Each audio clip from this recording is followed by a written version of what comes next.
देश में 16 साल बाद होने वाली जनगणना को लेकर केंद्र सरकार ने बड़ी घोषणा की है।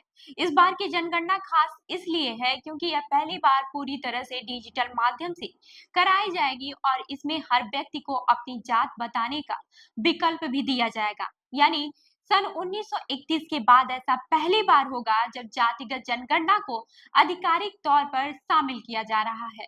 सरकार ने जनगणना के लिए 1 मार्च 2027 की मध्य रात्रि को आधार तिथि घोषित किया है। वहीं ठंडे और बर्फीले राज्यों जैसे कि लद्दाख, जम्मू कश्मीर, हिमाचल और उत्तराखंड में 1 अक्टूबर 2026 को जनगणना की तिथि मानी जाएगी। गौरतलब है कि साल 2021 में जनगणना होनी थी, लेकिन कोरोना महामारी के कारण इसे टाल दिया गया। अब यह करीब 6 साल की देरी से हो रही है। इस साल बजट में जनगणना के लिए 574 करोड़ रुपए आवंटित किए गए हैं, जबकि पहले 3768 करोड़ रुपए का बजट था। यानी कि बजट में कटौती की गई है, लेकिन सरकार का कहना है कि फंड कभी रुकावट नहीं बना।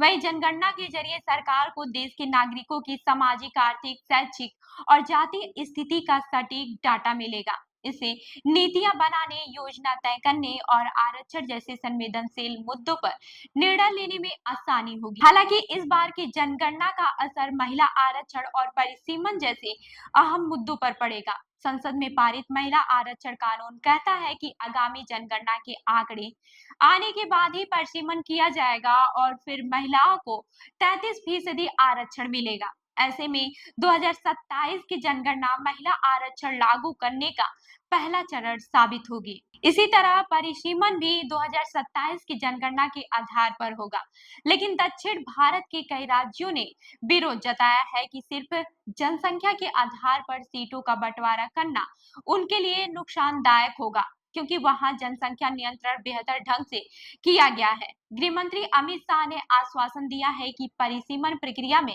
दक्षिण के राज्यों की चिंताओं का विशेष ध्यान रखा जाएगा। कुल मिलाकर 2027 की जनगणना केवल आंकड़े इकट्ठा करने की प्रक्रिया नहीं है, बल्कि यह राजनीतिक समीकरण, आरक्षण नीति और संसदीय स्वरूप को तय करने वाला दस्तावेज बनने जा रही है। तो इस खबर पर आपकी क्या राय है, हमें कमेंट करके जरूर बताएं और ऐसी ही अन्य खबरों के लिए हमारे चैनल को लाइक करें, शेयर करें और सब्सक्राइब करना ना भूलें। मिलते हैं अगली खबर में, तब तक के लिए देखते रहिए लखनऊ सुपरफास्ट न्यूज। धन्यवाद।